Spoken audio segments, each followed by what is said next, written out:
आज दुनिया के कई हिस्सों में विश्व चाय दिवस मनाया जा रहा है। वहीं Tripura tea development corporation limited ने त्रिपुरा में पहली बार इस मौके को बड़े उत्सव और धूमधाम से मनाया। इस कार्यक्रम में निगम के चेयरमैन, नगर निगम के डिप्टी मेयर और अन्य गणमान्य लोग शामिल हुए।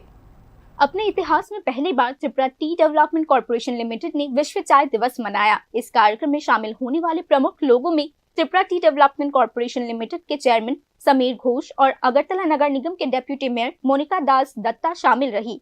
अपने संबोधन में समीर घोष ने इस दिन के महत्व पर प्रकाश डाला और कहा कि इस दौरान त्रिपुरा में चाय क्षेत्र का लगातार विकास हो रहा है। समीर घोष ने आगे कहा कि हाल के दिनों में त्रिपुरा चाय विकास निगम लिमिटेड द्वारा उत्पादित चाय की मांग स्थानीय बाजारों में काफी बढ़ी है और ये उद्योग बहुत ही सकारात्मक आर्थिक परिणाम दे रहा है।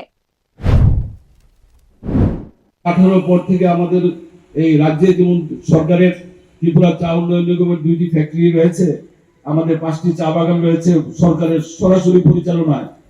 সেক্ষেত্রে আমরা আমাদের উৎপাদিত চায়ের যে বাজার মূল্য আমরা অনেক বেশি পেয়েছি। আমার এমডি সাহেব বলছিলেন, অ্যামাউন্টটা আপনাদের সামনে বলছিলেন, আমি বলি আপনাদেরকে 2024-25 অর্থ বছরে আমাদের ত্রিপুরা চা উন্নয়ন নিগমের উৎপাদিত চা সারা রাজ্যের সবচেয়ে বেশি মূল্যে আমরা বিক্রয় করতে সক্ষম হয়েছি। সেটা আমাদের জন্য অত্যন্ত গর্বের, অত্যন্ত আনন্দের।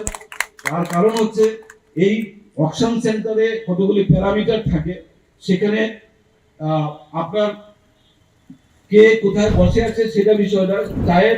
आज का कार्यक्रम त्रिपुरा के संदर्भ में चाय उद्योग की प्रासंगिकता, महत्व और भविष्य की संभावनाओं पर चर्चा करने का एक मंच बना है।